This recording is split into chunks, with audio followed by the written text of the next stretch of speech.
Bonjour à toutes et à toutes et bienvenue sur le podcast Le Goûter, le podcast qui va à la rencontre de créatifs qui donnent vie à leurs idées. Cet épisode est la suite de l'épisode sorti le 16 juin 2021 avec Justine Le Bourvelet qui est une visual artiste. Dans cet épisode, nous allons parler de sa carte blanche, autant dire son PVT en Nouvelle-Zélande, et nous allons continuer avec les questions traditionnelles. Je vous souhaite une bonne écoute. Miel pop, c'est miam miam miam miam miam miam. Nous revoilà de retour de la pause justement avec Justine. Sans tiramisu. J'allais dire le tiramisu était bon mais non. Ouais, qu'elle provoque. Ouais, pas de tiramisu. Pour une prochaine fois. Oui. Du coup, là, c'est le moment que tout le monde attend, c'est ta carte blanche. Quel sujet as-tu choisi ? Alors, dans ma carte blanche, j'aimerais bien parler de mon aventure PVT d'un an en Nouvelle-Zélande et j'aimerais bien aborder tout l'impact en fait du voyage sur une vie et potentiellement encourager les personnes qui ont envie de changer de vie, de réaliser leurs projets et de leur donner envie de partir à la rencontre d'eux-mêmes. Parce que c'est vraiment ce qui m'est arrivé pendant tout ce voyage. Et du coup, PVT, ah oui, si je peux dire ce que ça veut dire, parce que c'est peut-être pas sûr que ça parle à tout le monde, mais en gros, c'est un permis vacances-travail qui permet de voyager et de travailler dans le pays. En gros, tu fais cette demande et tu obtiens un visa d'un an à peu près. Y a pas de limite d'âge ? Alors si, j'ai pas envie de dire de bêtises, mais il y a des pays qui vont jusqu'à 35 ans, d'autres jusqu'à 31, 32. Enfin, il faut se renseigner, mais tu peux faire des PVT au Canada, en Amérique du Sud, en Nouvelle-Zélande, en Australie, un peu partout en fait. Mais c'est vrai qu'il faut bien se renseigner au niveau de l'âge. Ça roule. C'est vrai que à un moment donné, je voulais faire un PVT aussi, et j'ai fait des recherches sur des forums et tout, et il y a toujours des... Je crois que le Canada, c'était la destination la plus prisée à un moment donné, et l'Australie pas loin derrière. Ouais, c'est très difficile d'avoir le PVT au Canada. En gros, c'est un peu le jeu de la roulette russe. Enfin, c'est vraiment, t'as de la chance ou t'en as pas, quoi. Alors que moi, Nouvelle-Zélande, c'était quand même beaucoup plus facile et j'ai eu ma réponse très très vite, qui était positive.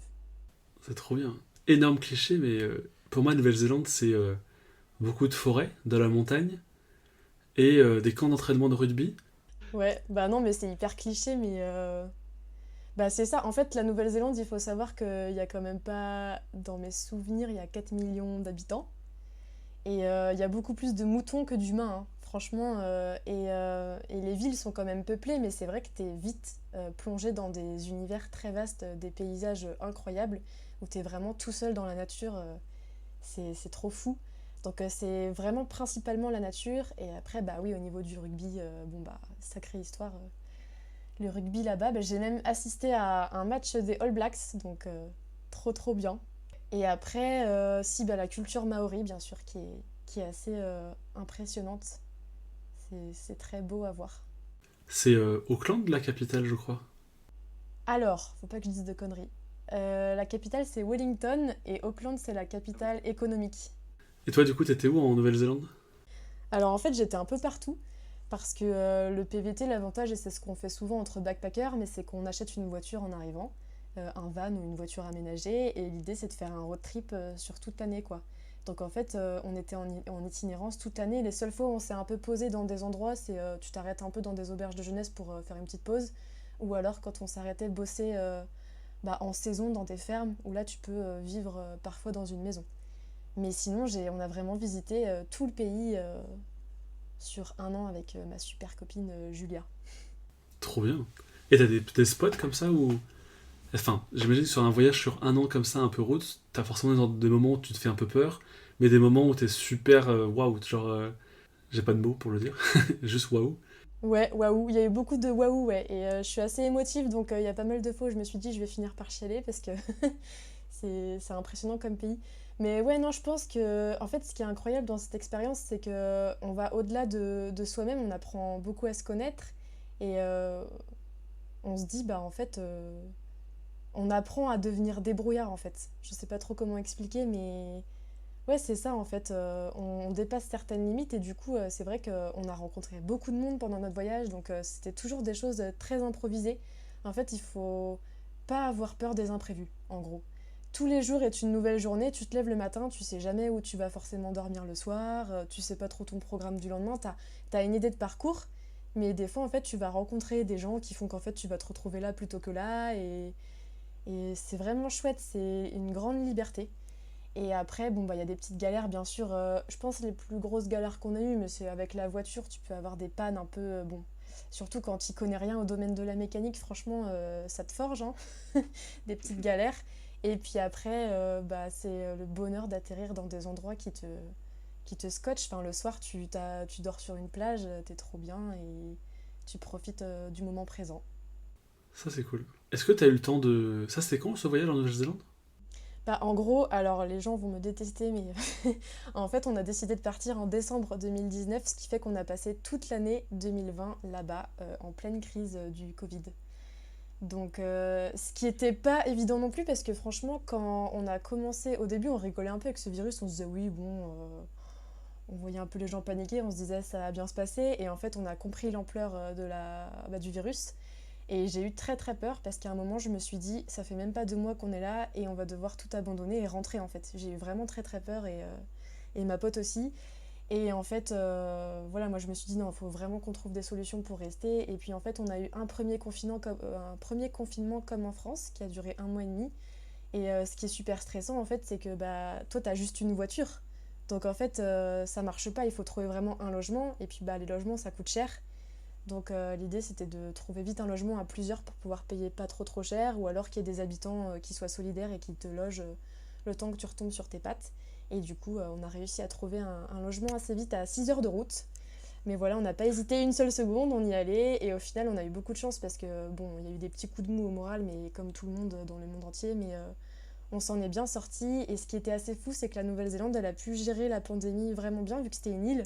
Et en fait, ils ont fermé bah, les frontières, ce qui fait que nous, on a pu reprendre notre vie normalement quand même à partir de mai, quoi. Donc voilà, c'était un énorme avantage. On a pu vivre, normalement, bon, avec certaines restrictions, mais c'est vrai que ça nous a pas empêché de profiter du voyage. Trop cool. Et je posais la question de quand est-ce que c'était pour savoir si tu as eu le temps de digérer ton voyage, ton expérience d'un an, et le retransmettre dans tes collages. Alors, quand j'étais en Nouvelle-Zélande, bah déjà j'ai fait beaucoup de collages en lien avec la Nouvelle-Zélande. Donc en fait, toute l'année là-bas, tous les collages que je postais sur Instagram, c'était vraiment lié directement à la Nouvelle-Zélande. Donc ça m'avait déjà inspiré directement. Et après, à mon retour, je dirais que je sais pas si ça va m'inspirer d'autres créations, parce que pour moi, c'est une expérience qui est terminée, donc j'ai plus forcément de choses à raconter sur ce pays. Mais c'est surtout d'un point de vue personnel, je pense. Je sens vraiment que ça m'a changé, moi, et que je suis différente et que j'ai envie de mettre des choses en place ici, maintenant, pour vivre différemment, quoi. Pour plus être en cohérence avec moi-même et avec ce que j'ai vécu là-bas. Ça nous a vraiment appris beaucoup de choses dans notre mode de vie, vivre simplement, enfin vraiment très simplement, minimaliste et se dire que finalement on n'a pas besoin de grand-chose pour vivre heureux. Ouais, c'est ça. Non, mais c'est vraiment profiter pleinement du moment et ouais, enfin, c'est marrant parce que par exemple, rien que l'étape de faire le sac pour partir à l'autre bout du monde, tu te dis waouh, je pars un an et il faut vraiment partir avec peu de choses. Parce que quand tu vis dans une voiture, t'apprends à être bah, hyper minimaliste. Et je sais pas, ouais, en fait, ouais, tu relativises plein de choses. Après, tu savoures pas la vie de la même manière. Et même sur ma manière d'appréhender mon travail, ben, c'est vrai que humainement, j'ai appris plein de choses et j'ai envie que ça puisse se ressentir dans les projets que je vais faire à l'avenir, quoi. Ça, c'est cool. Question très con, mais il y a combien d'heures d'avion Nouvelle-Zélande-France? C'est super long. Déjà, en plus, c'est hyper drôle comme histoire, mais quand on est parti, c'était mon anniversaire. Et j'allais avoir 27 ans. Et en fait, on rigolait parce qu'avec le décalage horaire avec mes potes, on se disait, ouais, je vais avoir l'anniversaire le plus long du monde. Et en fait, on avait trop mal calculé. En fait, j'ai eu l'anniversaire le plus court du monde. Ah, dans l'autre sens. Bah ouais, c'était... Enfin, on est nul en maths, donc franchement, c'était obligé qu'on se plante. Mais heureusement qu'on n'a pas raté l'avion, d'ailleurs. Mais il y a une copine qui nous attendait là-bas, à Auckland. Elle nous attendait pour l'apéro, en fait. Et elle avait mis une photo sur sa story Instagram en mode petite bière en attendant les copines. Et nous, quand on voit ça, on se dit, mais attends, mais... Elle nous attend, mais nous, on n'arrive que dans je sais pas combien d'heures. En fait, on s'est rendu compte qu'il y avait un gros souci dans les heures. Et elle nous attendait, enfin, un jour trop tôt. Bref, c'était de notre faute. C'est n'importe quoi. Et il y a au moins, ouais, 28 heures de vol à peu près.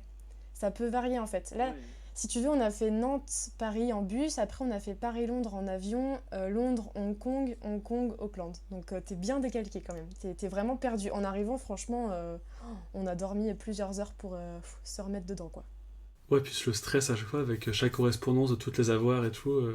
Ouais, c'est super stressant. Enfin, prendre les bus et puis t'arrives dans un nouveau pays donc tu connais pas trop. Bon, moi je sais que Julia, elle parlait super bien anglais parce qu'elle a eu l'occasion de vivre 2 ans aux Pays-Bas.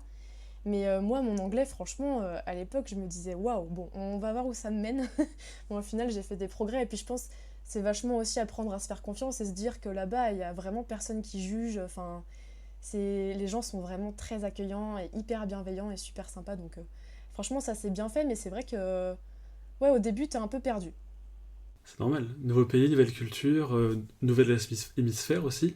Ouais, ça change complètement. Tu sens que t'arrives sur une île au niveau des températures. Enfin, c'est fou, c'est tellement un autre univers. Après, c'est vrai que je dirais pas que c'est une claque au niveau culturel parce que c'est des codes qui sont assez proches des nôtres.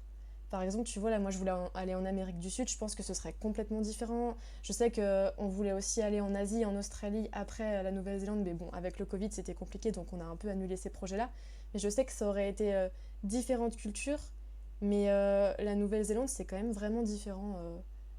Même si on n'est pas complètement perdu dans ce qu'on connaît, c'est quand même un dépaysement énorme. Où tu as l'impression que je sais pas, tu peux être qui tu veux. Je sais pas comment expliquer, mais on te laisse beaucoup ta chance en Nouvelle-Zélande, même dans le rapport au travail. Par exemple, en France, il y a beaucoup cette notion de il faut avoir un CV, un parcours, des choses à montrer pour pouvoir trouver un boulot, des diplômes, alors qu'en Nouvelle-Zélande, je trouve que les habitants, ils vont beaucoup te laisser ta chance, te faire confiance et croire en toi. C'est une belle mentalité. Ouais, c'est plus à l'anglo-saxonne en fait. C'est un peu Ouais, exactement. l'idée, l'expérience plus que le diplôme justement. C'est ça, ils regardent beaucoup ouais, ta motivation, le feeling qu'ils ont avec toi, si t'es débrouillard, enfin, il n'y a pas de raison en fait que tu n'y arrives pas, quoi. Bon, après, ça peut pas s'appliquer à tous les domaines, mais non, c'est vrai que sur ça, ouais, c'est très britannique. Bah, même sur la bouffe, c'est marrant, enfin, je pense à la bouffe parce que j'avais trop peur en débarquant là-bas que tout soit pas hyper bon. Mais en fait, c'est fou parce que il y a de toutes les cultures, parce que vu que c'est très proche de l'Asie, bah, c'est vrai qu'il y a beaucoup la culture asiatique. Les Maoris aussi, c'est incroyable humainement. Enfin, ils ont vécu quand même une histoire très très compliquée. Voilà, à la base, la Nouvelle-Zélande, c'était eux qui étaient les premiers sur ce petit bout de terre quand même. Et c'est beau, je trouve que c'est un beau mélange entre pas mal de cultures quand même. T'as essayé de travailler là-bas? Enfin, à part le PVT. Ouais, en fait, juste avant de démissionner de mon travail à Paris, je me suis dit, je vais me lancer en statut freelance. Comme ça, si jamais j'ai des projets à distance avec la France et peut-être qui sait en Nouvelle-Zélande, bah, au moins j'aurai un statut voilà, fixe. Du coup, je suis partie dans cet esprit-là, mais je voulais pas avoir trop de contraintes et de stress. En fait, j'avais vraiment envie de vivre mon aventure à 100% et de pas être trop stressée dans un univers que je connaissais déjà. Donc en fait, c'était vraiment à l'improviste. On a quand même beaucoup travaillé dans des fermes, dans du travail saisonnier, donc il n'y a rien à voir avec ce que je fais en France.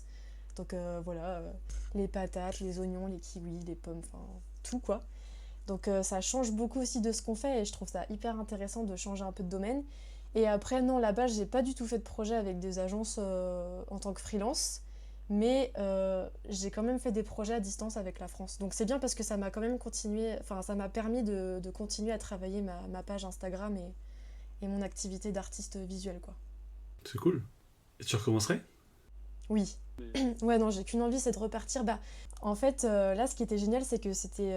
Je pense que j'avais quand même des peurs de partir toute seule, mais je pense que j'étais capable. Mais le fait de partir avec une amie, ça m'a vachement rassurée. Et au final, je regrette pas du tout qu'on soit partis à deux, parce que voilà, on était à l'aise, on a pu rencontrer des gens facilement. Enfin, ça te rassure. Mais c'est vrai que pour une prochaine expérience, j'aimerais vraiment pouvoir partir toute seule. Par exemple en Amérique du Sud ou ailleurs, je sais pas encore, mais voilà, dans un autre pays. Je trouve que les personnes que j'ai pu rencontrer qui voyageaient seules en Nouvelle-Zélande, elles ont vraiment appris beaucoup de choses sur elles-mêmes et mine de rien, je trouve que tu te dépasses et tu sors vraiment de ta zone de confort et je pense que ça peut vraiment bouleverser ta vie sur plein de choses. Donc c'est ouais, c'est vraiment un projet que j'aimerais pouvoir faire, oser le faire en tout cas.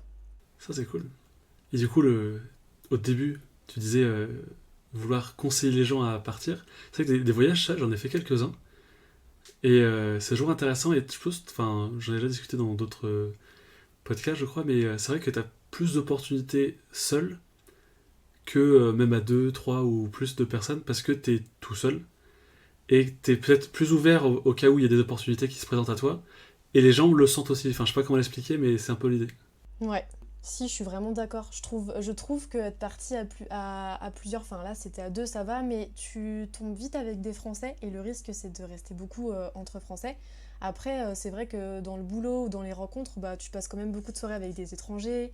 Enfin, c'est trop trop chouette, mais c'est vrai que tu vas peut-être plus rester dans ta zone de confort en groupe et à quelques occasions en sortir. Je sais pas, c'est vrai que. Mais quand t'es tout seul, je trouve que.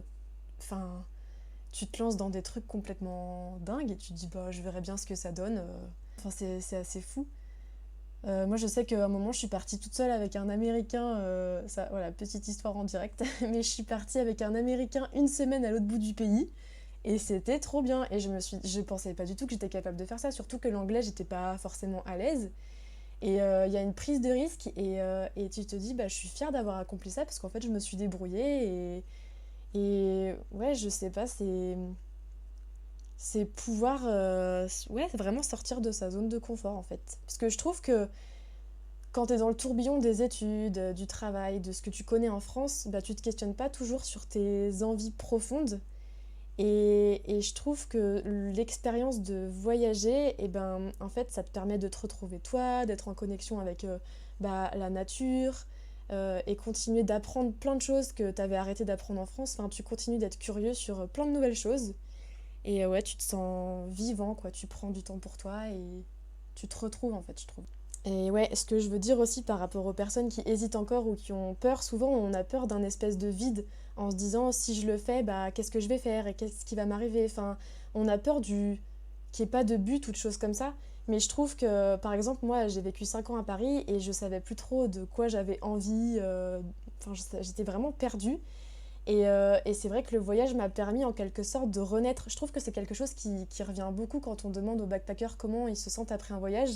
Et vraiment, t'as vraiment le sentiment de renaître, quoi. Parce que la nature, les gens, les rencontres, les cultures différentes, eh ben, elles te permettent de te reconnecter à toi. Et je trouve que c'est vraiment bah, une sorte de bouleversement positif, quoi. Je sais pas, peut-être qu'on mûrit, on grandit, donc on se sent mieux dans son corps après et dans son esprit. Et ouais, franchement, je me sens différente, mais positivement.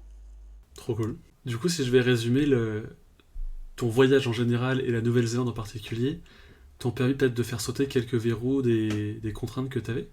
Ouais, c'est ça. En fait, je trouve que des fois, on se met beaucoup de barrières parce que, tu vois, souvent, après tes études, bah, il faut chercher un poste stable qui te permette de gagner ta vie, enfin, rentrer dans la vie active. C'est beaucoup de choses comme ça qui sont ancrées dans notre société. Et je trouve que, certes, moi, ça m'inquiète de ne pas être à l'aise financièrement, mais je me rends compte que j'ai pas forcément besoin de beaucoup d'argent pour être heureuse. Et en fait, je me dis si je me découvrais plutôt avant de rentrer dans la vie active, et je regrette pas de l'avoir fait parce que j'ai retrouvé un certain sens à ce que je veux faire.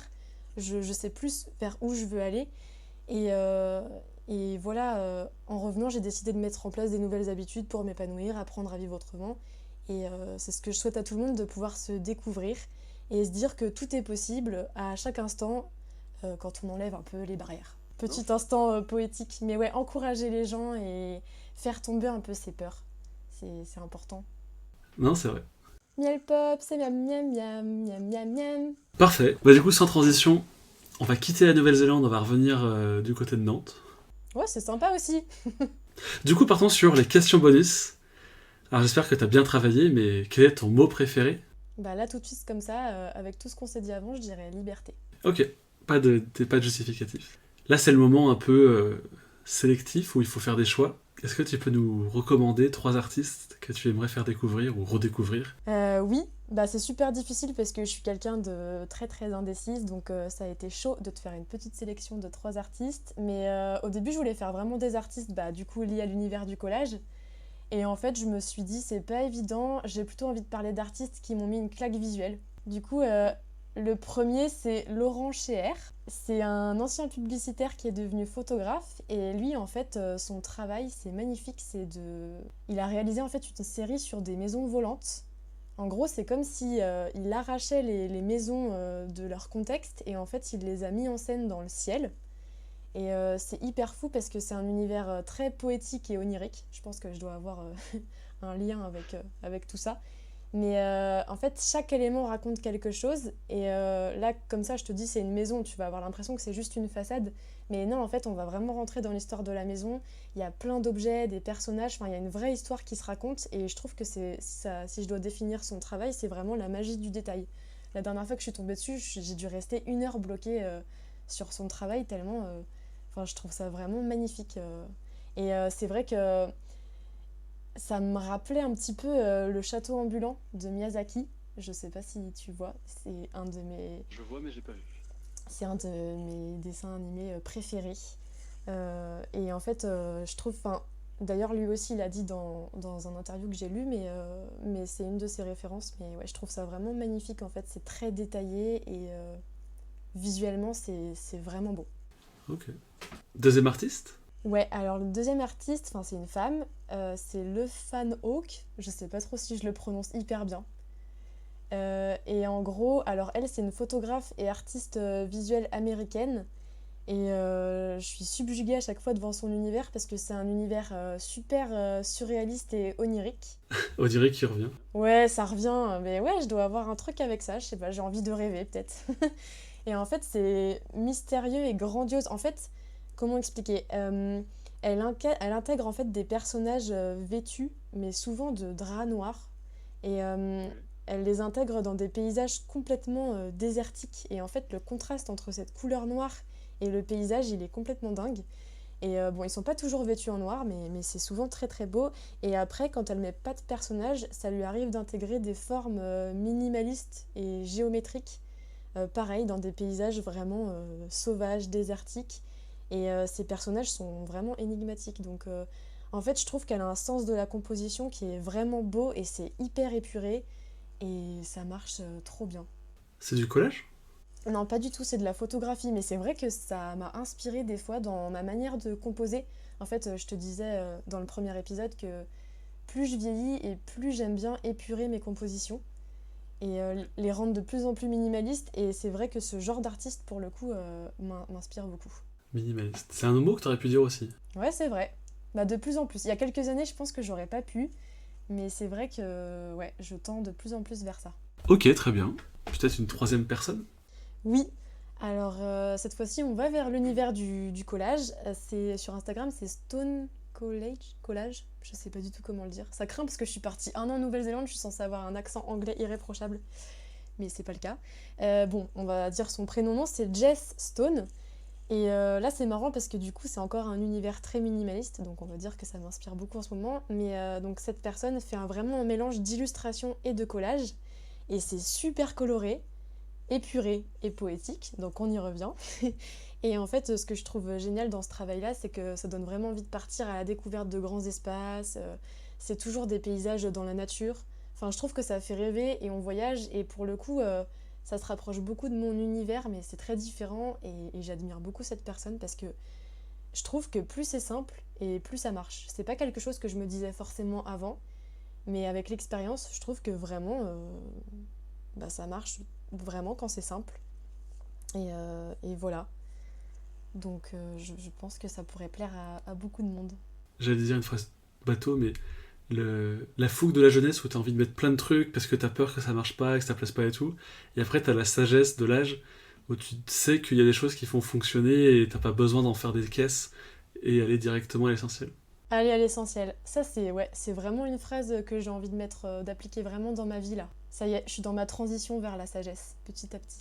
Ok, bah du coup, trois artistes. Avant de partir sur la question que tout le monde attend, on va faire une digression sur des podcasts. Tu m'as parlé de podcasts que tu voulais recommander, que tu as écouté, que tu trouvais hilar. Que peux-tu nous en dire? Ouais, non mais peut-être que le mot hilar est un peu gros, mais j'étais peut-être dans une phase de ma vie. En fait, si tu veux, quand j'étais en Nouvelle-Zélande, on bossait dans une ferme d'oignons, pas très sexy, mais voilà. Et en fait, bon, il y a des jours c'était beaucoup moins rigolo que d'autres, et c'est vraiment du travail à la chaîne. Donc j'ai écouté plein de podcasts pour m'occuper le cerveau. Je vais pas forcément conseiller 15 000, mais il y en a un qui m'a vraiment beaucoup marqué et qui m'a vraiment beaucoup fait rire. C'est À bientôt de te revoir de Sophie-Marie Laroui. sur Binge Audio. Et je sais pas trop comment résumer ça, mais en gros, à chaque fois, elle a un nouvel invité. Bon, c'est souvent une personne quand même connue, voilà, publiquement. Et ça n'a aucun sens, quoi. Ça sort vraiment des choses qu'on a l'habitude d'écouter dans les podcasts. C'est vraiment des questions qui partent dans tous les sens. Et à la fois, ça a un sens, on en apprend un peu plus sur la personne, mais ouais, c'est super drôle. Recommandé par Justine. Allez, la classe. Du coup, on va partir sur la dernière question des podcasts. As-tu déjà rencontré quelqu'un de connu? Et cette rencontre a-t-elle été impromptue, drôle, rigolote, originale? Ouais, j'ai une petite histoire drôle. Enfin, c'est pas si drôle que ça, mais moi, je trouve ça assez insolite. Mais je pense pas que ça parle à beaucoup de gens, mais en fait, c'est le duo Eva et Adèle dans l'art. C'est dur à résumer, mais on les appelle les sœurs hermaphrodites de l'art. Et en gros, j'ai trouvé ça super marrant parce que j'ai beaucoup étudié ces artistes quand j'étais en école d'art, justement. Et c'est très perché, enfin, moi j'adore. Mais je m'étais jamais dit qu'un jour je tomberais sur ces deux personnes-là. Et en fait, ce sont des personnes qui s'incarnent en tant qu'œuvres vivantes. Je ne saurais pas trop résumer, mais en gros, il y a une femme et un homme qui est devenu femme dans ce duo. Et ils ont une apparence vraiment... elles ont le crâne rasé et elles sont habillées toujours dans des tenues complètement loufoques de femmes. Et leur but, c'est de se faire remarquer, de questionner. Elles sont vraiment œuvres à part entière. Leur corps est une œuvre en fait. Bon, c'est conceptuel. Mais en gros, ce qui était super drôle, c'est qu'un jour, je suis allée à une exposition au musée des Beaux-Arts de Nantes et j'étais devant un tableau. Et elles sont passées à côté de moi et je me suis dit, mais attends, mais je connais ces visages, enfin, c'est fou, enfin, je vois très bien qui c'est. Et ça a fait tilt dans ma tête, j'ai compris. Et en fait, elles se sont posées toutes les deux devant le tableau que je regardais. Et j'ai réussi à avoir un cliché de ces deux personnes de dos devant le tableau. Et j'étais trop trop fière d'avoir cette photo, quoi. Improbable. Ouais, c'est vrai. Mais ces personnes sont nantaises? Non, elles sont pas du tout nantaises, en fait, elles sont allemandes, il me semble. Ah, donc c'était vraiment improbable de les croiser à Nantes à ce moment-là. Bah ouais, c'est fou. Mais je pourrais t'envoyer la photo, hein, si tu veux. C'est assez marrant. Très bien, ça change. Ok, bah merci beaucoup de ton temps, Justine. Bah avec plaisir, merci à toi de m'avoir invité à ce super podcast, je suis trop contente. À charge de revanche pour le tiramisu. Allez, on fait ça. Merci, ciao ciao. Salut, merci à tous. Miel pop, c'est miam miam miam miam miam miam. Merci beaucoup d'avoir écouté cet épisode jusqu'au bout. Je vous donne rendez-vous le mois prochain pour un nouvel épisode. Ciao ciao.